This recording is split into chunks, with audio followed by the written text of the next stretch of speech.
SpaceX and Tesla ये दोनों company आज के दौर में बहुत ही पॉपुलर है, लेकिन 2020 से पहले बहुत ही कम लोग इस कंपनी के बारे में जानते थे और ये कंपनी बैंकरप्टी में जा रही थी। आज हम जानेंगे इस वीडियो में कैसे इलोन मस्क ने इन दो बड़ी कंपनीज को बैंकरप्टी से बचाकर प्रॉफिटेबल बनाया। इलोन मस्क की क्या कीज ऑफ सक्सेस है जिससे वो कभी हार नहीं मानते एंड अनबिलीवेबल चीज को भी वो बिलीवेबल बना देते हैं। क्या चीज है जो उन्हें दुनिया का सबसे अमीर, intelligent and hard working person बनाती है। वैसे तो इलोन मस्क ने कई सारी कंपनीज को फाउंड किया, बट कैसे उन्होंने इन दो कंपनी को सेम टाइम पे रेस्क्यू किया और उसे मल्टी बिलियन डॉलर की इवैल्यूएशन तक ले गए। दोस्तों, इन दोनों कंपनीज की सक्सेस को जानने के लिए आप वीडियो को एंड तक जरूर देखें। इलोन मस्क ने 2001 में एक ऐसी अचीवमेंट हासिल की जिसका लोग सपना देखते हैं। उन्होंने अपनी कंपनी पेपाल को 1.5 बिलियन डॉलर में ईबे को बेच दिया, जिसमें से उन्हें मिले 165 मिलियन डॉलर।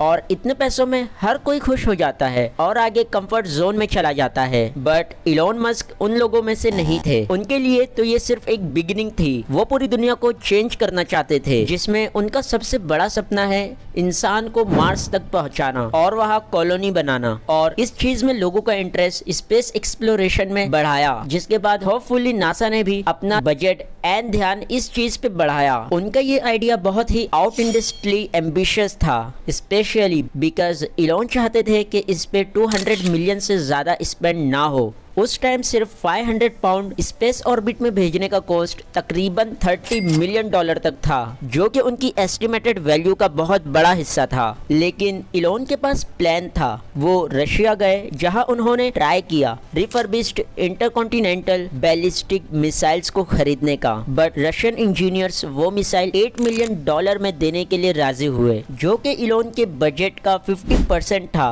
इलोन को रशिया की डील में सक्सेस नहीं मिली, तो वो रिटर्न आए और उन्होंने खुद कैलकुलेशंस करने स्टार्ट किए, जिसमें उन्होंने फिगर आउट किया कि जो रॉकेट बनाने में रॉ मटेरियल यूज होता है वो अपनी सेल्स प्राइस से सिर्फ 3% पे बनता है। जल्द ही उन्होंने सोच लिया कि अगर मार्स पे कुछ भेजना है तो क्या करना होगा। उन्होंने सोचा कि अगर मुझे मार्स पे कुछ भेजना है तो हमें रॉकेट कंपनी बनाना बहुत जरूरी है। जिसके बाद उन्होंने रॉकेट और एरोस्पेस से रिलेटेड काफी सारी बुक्स पढ़ी और 2002 में स्पेस एक्सप्लोरेशन, या जिसे हम स्पेस एक्स कहते हैं, उसे बनाया। उन्होंने ऐसे लोगों को रिक्रूट करना स्टार्ट किया जो उनके विजन को रियलिटी में चेंज करे। उनके रिक्रूटमेंट की कंडीशन ये थी कि वो इंसान यंग होना चाहिए, सिंगल होना चाहिए, एजुकेटेड एंड अपनी सोशल लाइफ को छोड़कर स्पेस एक्स पे ही फोकस करने वाला हो। इलोन की रिक्रूटमेंट बहुत स्ट्रेट फॉरवर्ड थी। उन्होंने फ्रेशर एरोस्पेस ग्रेजुएट से लेकर बोइंग एंड लॉकहीड मार्टिन के ग्रेट इंजीनियर्स को हायर किया।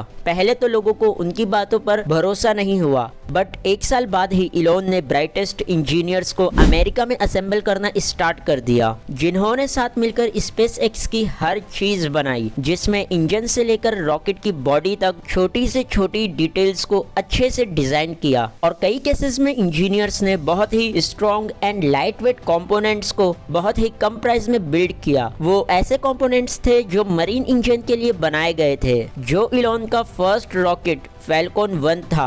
स्टार्टिंग में ये चीज इतनी स्मूथ नहीं थी। ऑफ कोर्स इलोन मस्क की हार ना मानने की जिद ने इस इम्पॉसिबल चीज को पॉसिबल बनाया। उसके बाद 2004 में उन्होंने न्यू इलेक्ट्रिक कार, जिसे आज हम टेस्ला के नाम से जानते हैं, उसके लिए फंडिंग जमा करना स्टार्ट किया। इलोन ने पर्सनली उसमें 6 मिलियन डॉलर इन्वेस्ट किए, जिसके बदले वो उस कंपनी के चेयरमैन बने। उन्होंने स्पेसएक्स की तरह ही टेस्ला पर एक्सपीरियंस करना स्टार्ट किया। इलोन ने सेम स्ट्रेटेजी से लोगों को हायर करना स्टार्ट किया, जिस तरह स्पेस एक्स के लिए किया था। बट इस टाइम उन्होंने बोइंग के एम्प्लॉइज के बजाय एप्पल कंपनी के एम्प्लॉइज को हायर किया। टेस्ला की टीम ने काफी टाइम तक उस पे काम किया और उन्होंने अपनी first electric car the Tesla Roadster 2008 में लॉन्च की। दूसरी तरफ स्पेस एक्स के इंजीनियर्स 60 आवर पर वीक वर्किंग कर रहे थे, बिकॉज इलोन टाइमलाइन को लेकर बहुत एम्बिशियस है। जहां उनके फैल्कॉन 1 लॉन्च होने का एस्टिमेटेड टाइम नवंबर 2003 था, कंपनी लॉन्च होने के 18 मंथ बाद ही। ऑफ कोर्स ये एस्टिमेटेड टाइम इंजीनियर्स के लिए बहुत कम था, जबकि फैल्कन 1 मार्च 2006 में लॉन्च हुआ, जहां वो 41 सेकंड तक हवा में रहा और फिर वायोलेंटली क्रैश हो गया। 2006 स्पेस एक्स के लिए बहुत बड़ा साल रहा। जुलाई में द टेस्ला रोडस्टर ने अपना फर्स्ट ऑफिशियल अपीयरेंस किया एंड उसने first day 100 pre orders record किए। लेकिन स्पेस एक्स की तरह स्टार्टिंग में टेस्ला का प्रोडक्शन अच्छा नहीं रहा। टेस्ला के सीईओ के अकॉर्डिंग इलॉन ने जो टाइमलाइन दिया था उतने टाइम में उसे परफेक्ट करना बहुत मुश्किल था। फर्स्ट टाइम रोडस्टर कार के मॉडल को 2007 में लॉन्च करना था, बट प्रोडक्शन इशू की वजह से रिलीज डेट बढ़ती जा रही थी।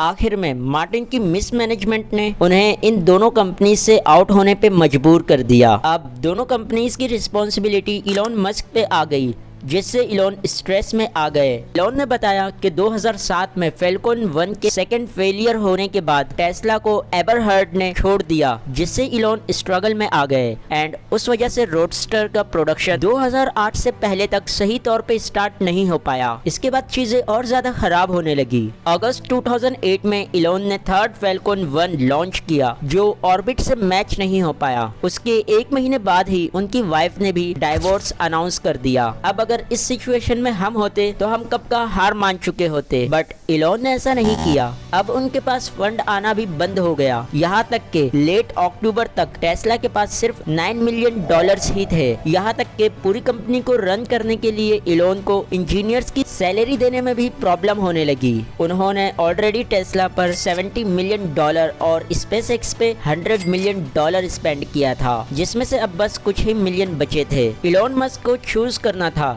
कि अब वो फंड लेकर किसी एक कंपनी को सिक्योर करे या फिर रिस्क लेके दोनों कंपनी को बचाया जाए। टाइम बहुत कम था। इलॉन की फैल्कन 1 की 4th in potential final flight थी सितंबर 2008 में। इलॉन लास्ट चांस लेने के लिए रेडी हुए। वो लास वेगास में स्पेस एक्स के कंट्रोल सेंटर पे खड़े हुए और खामोशी से इंतजार किया। फिर रॉकेट टेक ऑफ हुआ और तालियों की आवाजें आने लगी। स्पेस एक्स ने फाइनली वर्किंग प्रोडक्ट को डिलीवर्ड किया and falcon 1 first privately developed rocket बनी जो अर्थ के ऑर्बिट में पहुंची। बट इलॉन अब तक क्लियर नहीं थे। इलॉन की सारी फंडिंग खत्म हो चुकी थी एंड दोनों कंपनी बैंकक्रप्ट होने पे थी। इलॉन का वो टाइम बहुत ही वर्स्ट रहा। 2008 में अमेरिका की largest bank Lehman Brothers collapse हुई, जिससे ग्लोबली इकोनॉमी पे असर पड़ा। इसी बीच इलॉन ने अपने सारे पर्सनल फंड, यहाँ तक के उन्होंने इसके लिए अपने कजिन को पिच किया, बट उस टाइम इन्वेस्टर्स को कन्विंस करना इतना आसान नहीं था। इलॉन ने खुद से 20 मिलियन एंड कई इन्वेस्टर से 20 million and German car company लिम्पलर से $50 मिलियन